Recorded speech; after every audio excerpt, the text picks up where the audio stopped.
Bonjour à tous, bienvenue dans le tutorat de biochimie de l'ASEI. Donc aujourd'hui, le tutorat va porter sur les acides aminés et les protéines. Il y aura quelques généralités sur les acides aminés, leur structure, leur constitution, la constitution des protéines et le métabolisme de ces dernières et une étude sur la chaîne latérale des acides aminés.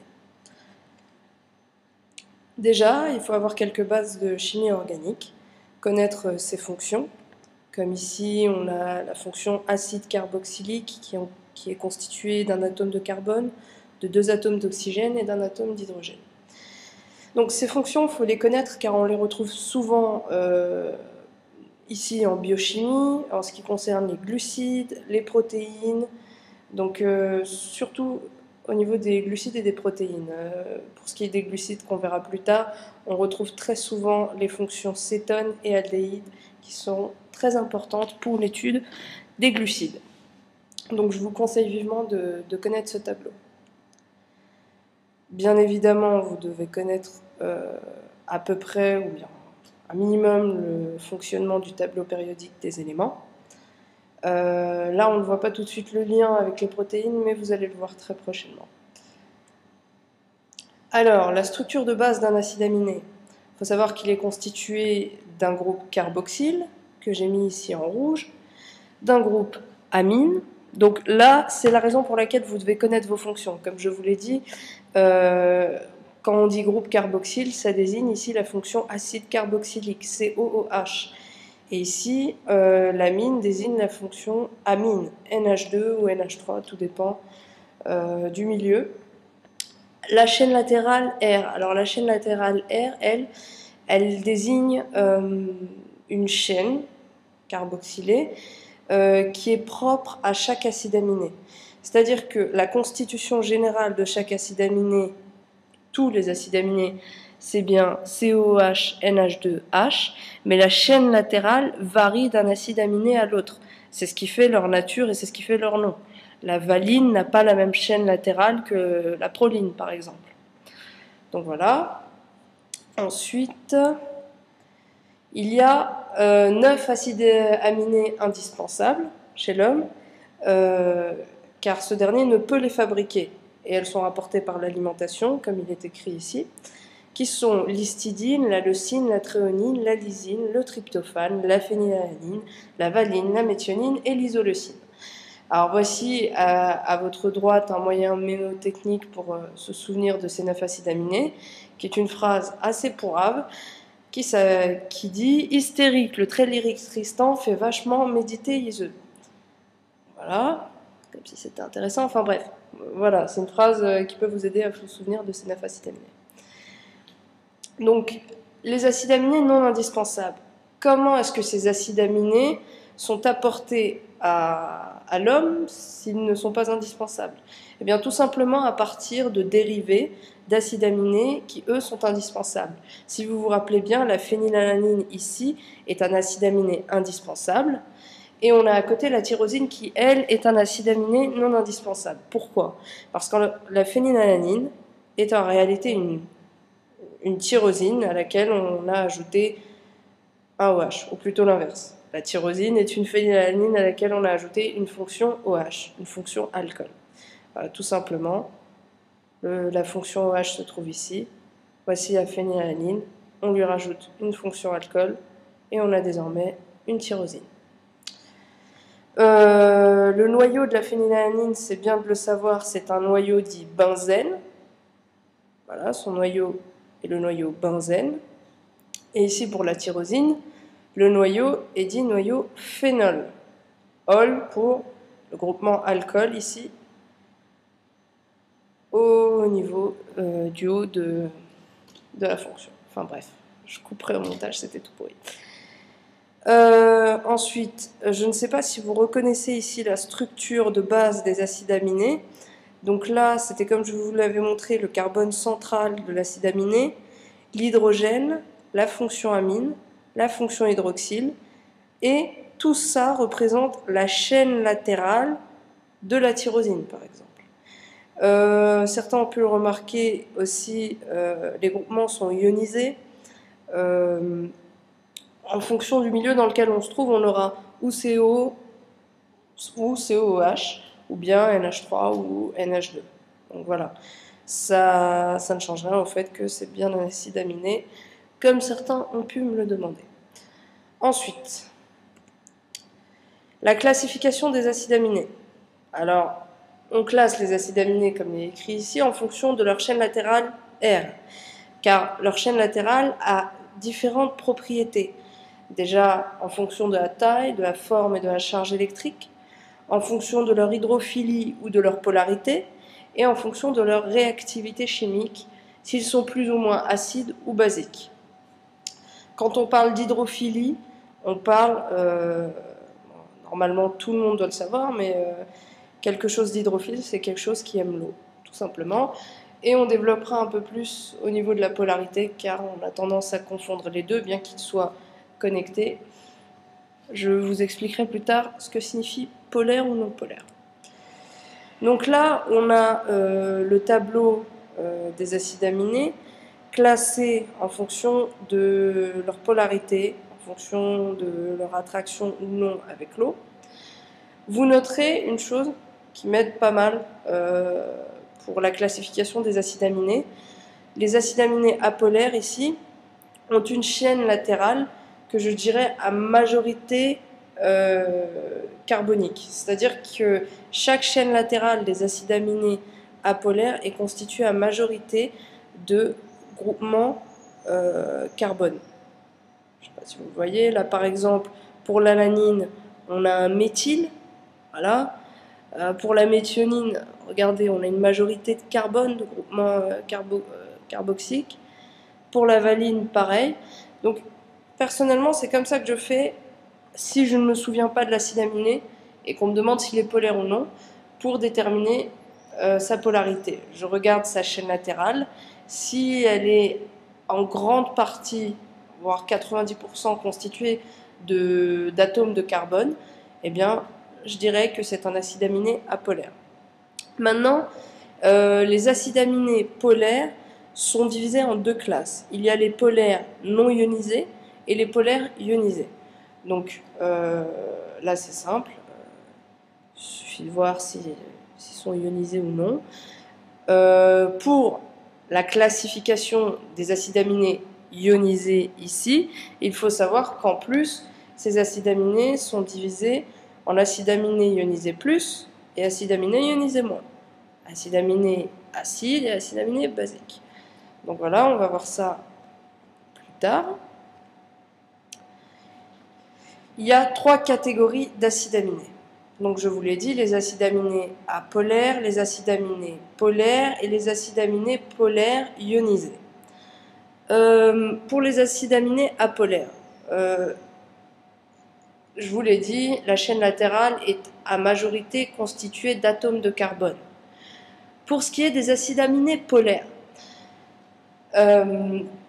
polaire parce que elle va avoir une action avec les molécules d'eau, avec le milieu extérieur. Pourquoi? Car on peut observer ce qu'on appelle un moment dipolaire au niveau de la chaîne latérale, qui est causé par une différence d'électronégativité entre les atomes. Comment expliquer ça? Je ne sais pas si vous avez fait de la chimie organique. En tout cas, disons que l'atome d'oxygène, et c'est pour ça que je vous ai mis le tableau périodique des éléments, est plus électronégatif que l'atome de carbone. C'est-à-dire que l'atome d'oxygène attirera les électrons du carbone vers lui, ce qui crée un moment dipolaire, tout simplement, une différence de charge d'un pôle à l'autre de la liaison. Donc, cet acide aminé est dit polaire. Pour ce qui est de la tyrosine, je le considérerais comme plutôt légèrement polaire, car il y a quand même un groupement ici, un cycle fermé qui stabilise le carbone engagé dans la liaison avec le OH, ce qui fait que je qualifierais la tyrosine d'un acide aminé polaire, certes, mais vraiment peu polaire. Là, rien de compliqué. on a la lysine qui est un acide aminé polaire ionisé plus. Voilà. Ensuite, les propriétés physiques des acides aminés. Donc, il y a l'asymétrie. Les acides aminés ont aussi des propriétés optiques. On va étudier la polarité et l'hydrophilie des acides aminés et les propriétés ioniques. Donc, l'asymétrie. Donc, il faut savoir que chaque acide aminé possède ce que l'on appelle un carbone asymétrique, sauf la glycine. Donc, l'exception vous est montrée ici en image. Ce qu'on veut dire par acide aminé asymétrique, c'est que un acide aminé est dit à carbone asymétrique si ce carbone possède 4 constituants différents à chacune de ses liaisons. La glycine est, elle, la seule exception, dans le sens où ce carbone alpha possède, lui, 2 constituants identiques, qui sont ici l'hydrogène, les molécules, les atomes d'hydrogène. Voilà. Donc, pour déterminer la symétrie, on va tout d'abord se positionner en représentation de Fischer. Donc, la représentation de Fischer, c'est... Comment expliquer? Elle va aider en fait au classement en série des acides aminés. C'est-à-dire que les acides aminés appartiennent ou à la famille L ou à la famille D. Je vais vous expliquer plus tard en quoi ça consiste. Donc, vous mettez votre petite tête ici, entre le groupement amine et le groupement hydrogène de l'acide aminé. Et lorsque vous avez votre tête ici, c'est cette vue que vous avez. L'amine à gauche, l'hydrogène à droite, et là, le COH en haut et le CH3 en bas. J'imagine que vous connaissez la convention à ce niveau-là. Donc un triangle plein, ça veut dire que c'est en avant. Un trait droit, ça veut dire que l'atome ou la molécule se trouve dans le plan. Et un trait en pointillé comme ici veut dire que l'hydrogène se trouve derrière, au cas où. Donc voilà. Donc là, on a la L-alanine. Pourquoi elle est dite L-alanine? Car le groupement amine, ici, se trouve à gauche. À gauche, en anglais, se dit left. Donc, ce groupement alanine sera appelé L-alanine. Voilà, il est de la série L, tout simplement. Je vous ai dit aussi que les acides aminés avaient des propriétés optiques. C'est-à-dire que les molécules asymétriques, elles vont dévier la lumière polarisée et donc elles ont une activité optique. L'idée est simple. On place une solution d'acide aminé dans une cuve, on envoie une lumière polarisée à travers cette cuve et on observe à la sortie la déviation par rapport à l'axe initial. L'acide aminé va dévier la lumière polarisée selon un certain angle. Et cela constitue le pouvoir rotatoire de cet acide aminé, tout simplement. La série, elle ne désigne pas le sens dans lequel va être déviée la lumière polarisée. C'est-à-dire qu'on peut avoir une L-alanine et une L-leucine. Ce n'est pas parce que tous deux sont de la série L qu'ils dévieront la lumière du même côté. Car, comme on peut le voir ici, la L-alanine est dite dextrogire, c'est-à-dire qu'elle va dévier la lumière polarisée à droite. Tandis que la L-leucine, elle, est dite lévogire, elle dévie la lumière polarisée à gauche. Donc à ne pas confondre la série de l'acide aminé et son pouvoir rotatoire, dextrogire ou lévogire. Tout dépend. Ensuite, la polarité des acides aminés, je vous l'avais expliqué, elle se fait dans une liaison covalente entre deux acides aminés d'électronégatifs. D'acides aminés, excusez-moi, je suis trop sur les acides aminés. Donc comme je vous le disais, la polarité des acides aminés découle de la différence d'électronégativité entre les atomes impliqués dans la liaison covalente. Donc tout simplement, comme on le voit ici, le chlore est beaucoup plus électronégatif que l'hydrogène. Donc ici, c'est ce que l'on appelle un nuage d'électrons. Les électrons seront beaucoup plus attirés par le chlore que par l'hydrogène. Donc il y aura une différence de polarité d'un pôle à l'autre de la liaison covalente. Donc la valeur qui représente la polarité d'une molécule, comme il est écrit ici, se calcule via cette formule que vous, étudiants de l'UMF Grigoreti-Poppa, n'êtes pas obligés de connaître, si je me souviens bien. Enfin, c'est toujours mieux d'être déchargé. Ensuite, ici sont classés les différents types d'acides aminés. On commence par les acides aminés polaires chargés. Donc le groupement R polaire et chargé forme des liaisons ioniques et développe des interactions électrostatiques. C'est-à-dire que, prenons ici l'acide glutamique qui a un groupement négatif, il pourrait aller faire des liaisons par exemple avec l'histidine. Voilà. Là, on va différencier les acides aminés acides et basiques. Donc là, vous avez un exemple d'acide aminé acide. Vous avez l'acide aspartique, dont le pK est à 4,0. Vous n'êtes pas obligé de le savoir, mais je vous le conseille. Et un acide aminé basique, qui est ici la lysine, dont le pK est à 10,8, tout simplement. On a les acides aminés acides, c'est facile de les retenir, on n'en a que deux. C'est l'acide aspartique et l'acide glutamique.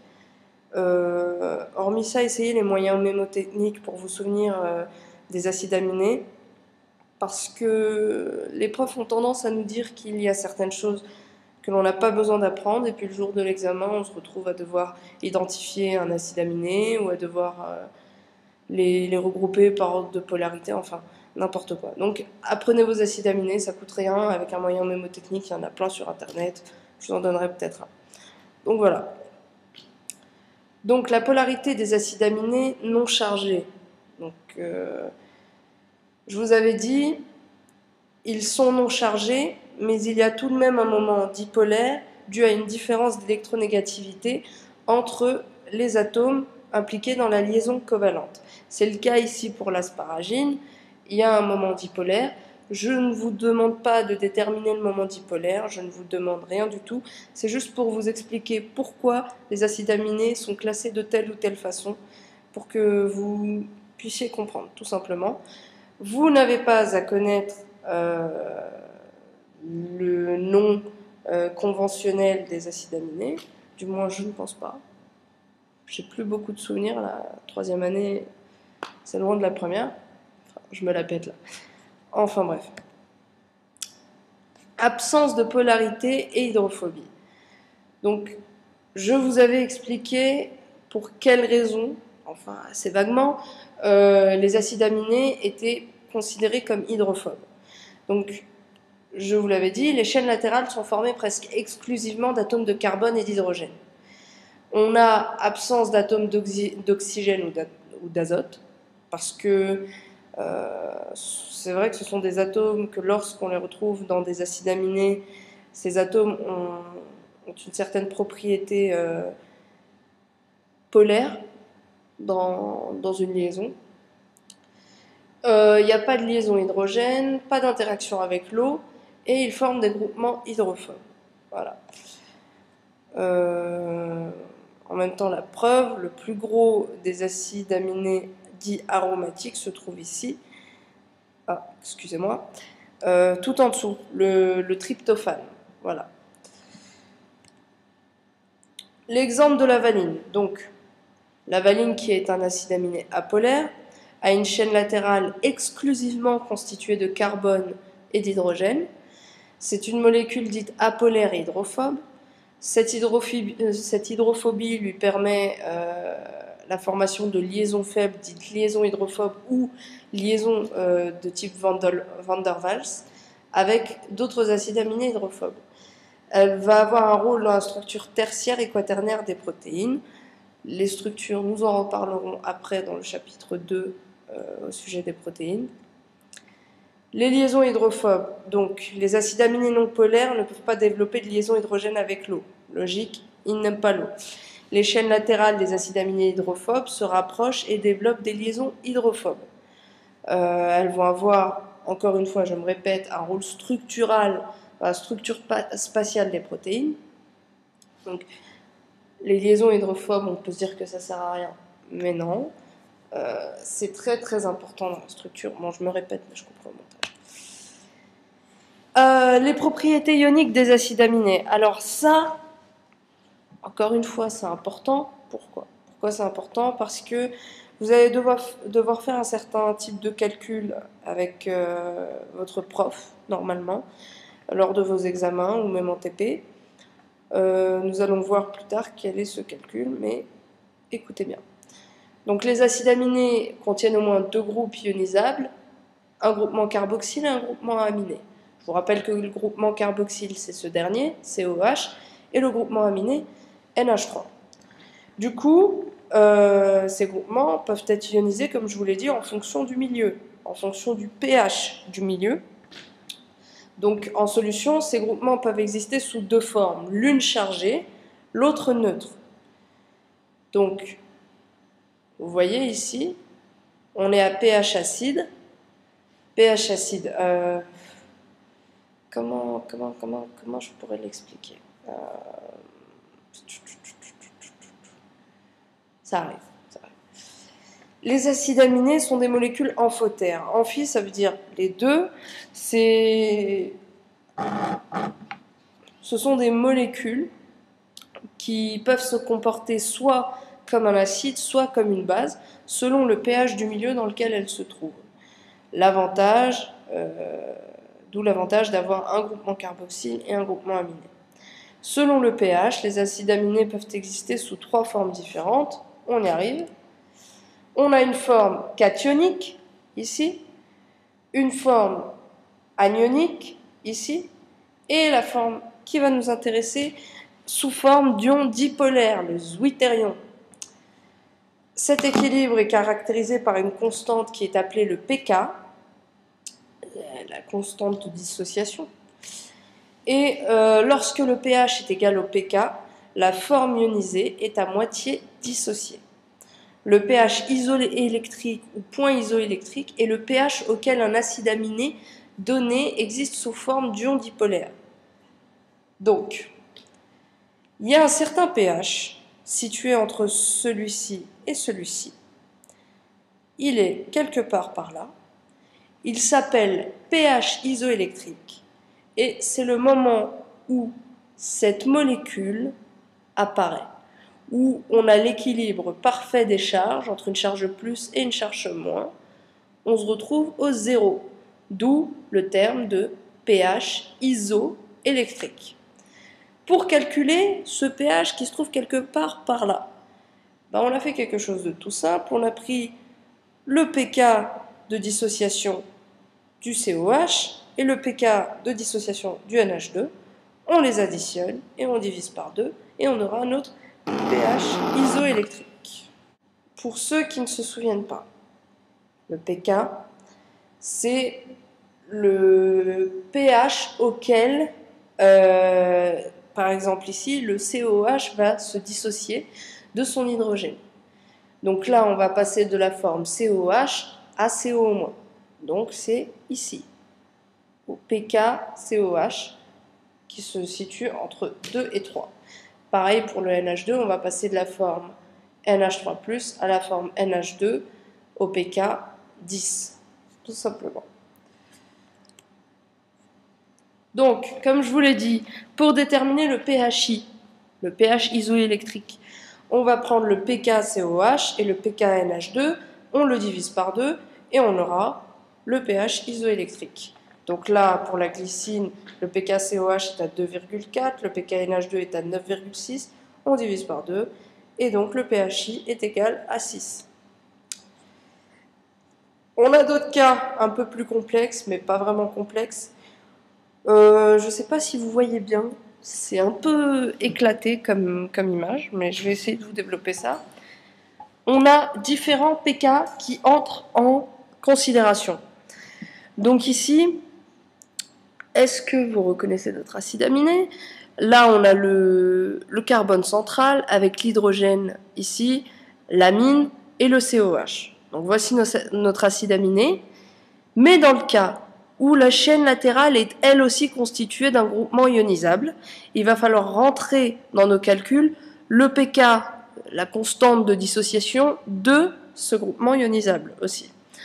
Donc là, c'est pour ça que vous voyez apparaître un pK alpha COH et un pK RCOH. R pour la chaîne latérale, ok? Alpha pour le COH du carbone alpha, autrement dit le carbone central. Donc, ce tableau, hyper pratique, permet de résumer la situation un peu bordélique qu'on a ici. Donc c'est tout simple, on va avoir le pK alpha COH ici, qui se situe à 2,1. Donc, excusez-moi, c'est le pK alpha COH. Donc ce que ça veut dire, on va traduire ce tableau, ce COH va se dissocier à hauteur d'un pH qui sera à 2,1. Donc on aura ici un CO au moins, et ici, le COOH ne sera toujours pas dissocié car il n'aura pas encore dépassé sa constante de dissociation. Donc là, on a, à ce moment-là, dans la forme B, une charge plus portée par le NH3+, une charge moins portée par le alpha CO-, voilà, l'acide carboxylique du carbone central, et ce COOH est resté neutre. Donc, lorsque l'on calcule la charge nette dans la forme B, on se rend compte qu'on est à 0. Une charge plus, une charge moins, et en dessous, une charge neutre, ni plus ni moins. Donc, on est à 0. On a bien notre forme zwitterionique. Voici notre zwitterion. Donc là, on va calculer le pH isoélectrique à partir de cette forme, la forme B, qui est le zwitterion. Nous allons additionner le pK, la constante de dissociation du COH alpha, et la constante de dissociation du COH de la chaîne latérale. Excusez-moi pour l'image du dessous, hein, je l'enlève. Et on aura donc un pHi, on le divise par 2 bien sûr, et on aura un pHi de 3,05. Faire le tableau de la charge nette de chacune des formes, celles qui suivent après le zwitterion, personnellement je trouve que ça sert à rien. Une fois qu'on l'a trouvé, on fait le calcul, et emballer c'est peser. Structure et propriétés des protéines. Donc, on va étudier les peptides, la structure primaire des chaînes polypeptidiques, la conformation tridimensionnelle des protéines. Donc les peptides, c'est des polymères qui sont constitués d'un enchaînement d'acides aminés reliés entre eux par des liaisons peptidiques. Donc là, on peut observer... Bon, j'arrête de bouger ma souris parce que c'est vraiment le bordel. On peut observer la liaison peptidique. Donc vous voyez ici en rouge le NH3+, de l'acide aminé qui se trouve juste après, et le CO ou COH de l'acide aminé qui se trouve juste avant. Ces deux fonctions vont faire la liaison entre elles, et cette liaison va libérer une molécule d'eau que l'on voit ici plus bas. Donc la formation d'une liaison peptidique implique la libération d'une molécule d'eau. Les liaisons peptidiques sont des liaisons fortes, ne l'oubliez pas. Ensuite, un oligopeptide, c'est un peptide qui peut être constitué de 2 à 10 acides aminés, pas plus. On parle de polypeptide quand ce dernier est constitué de plus de 10 acides aminés. Donc son poids moléculaire dépasse les 10 kg d'Alten. La convention d'écriture, on écrit la formule, on va dire, du peptide ou de l'oligopeptide, comme vous voulez, à partir du sens amino-carboxylique. C'est-à-dire qu'on va partir du groupement amine au groupement carbone, tout simplement. J'arrête pas de dire tout simplement, je suis désolée. Pourtant, c'est pas forcément simple, hein, je fais chier le monde là. Enfin, quand l'acide aminé perd sa fonction acide, on modifie son suffixe en -il.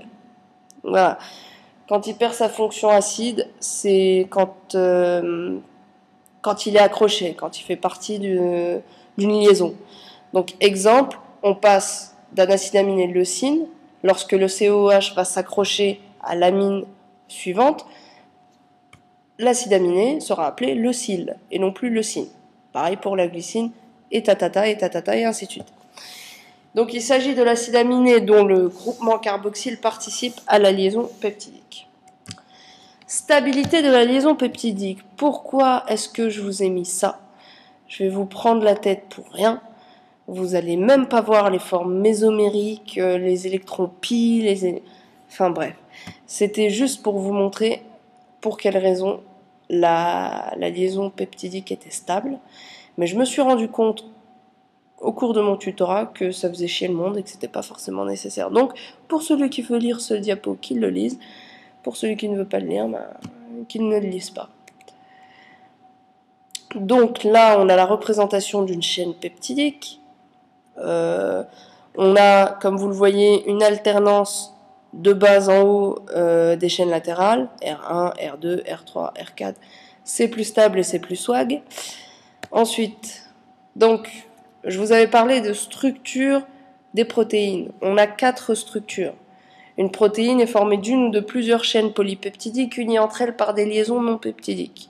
Donc la structure primaire d'une protéine est composée par son nombre d'acides aminés, sa nature chimique, plutôt la nature chimique de ces acides aminés, et l'ordre. L'ordre est primordial dans un peptide, je pense que vous l'avez compris. Une structure secondaire, la structure secondaire, comme il est écrit ici, est engendrée par la rotation des atomes de la chaîne peptidique, les uns par rapport aux autres, au cours de la synthèse de la chaîne. Ensuite, la structure tertiaire, elle est le résultat de liaisons diverses. Il y a des liaisons hydrogènes, des liaisons hydrophobes, électrostatiques, covalentes, entre les acides aminés de la même chaîne peptidique, mais qui ne sont pas voisins dans la structure primaire. Je vous montrerai des images pour vous schématiser chacune des structures, parce que c'est pas forcément facile à imaginer. Pour ce qui est de la structure quaternaire, en fait, c'est pour moi assez comparable avec la structure tertiaire, enfin bref. Elle est le résultat de liaisons diverses, hydrogène, hydrophobe, électrostatiques covalentes, entre des acides aminés de chaînes peptidiques différentes, mais qui sont unis en une seule molécule. À la semaine prochaine. Bon, non, pas la semaine prochaine. Désolée, en fait, j'ai fait ce diapo au début de l'année. Je vais vous rajouter des QCM dans la description YouTube. Ensuite, la prochaine fois, nous étudierons les structures et après ça, nous ferons de l'enzymologie.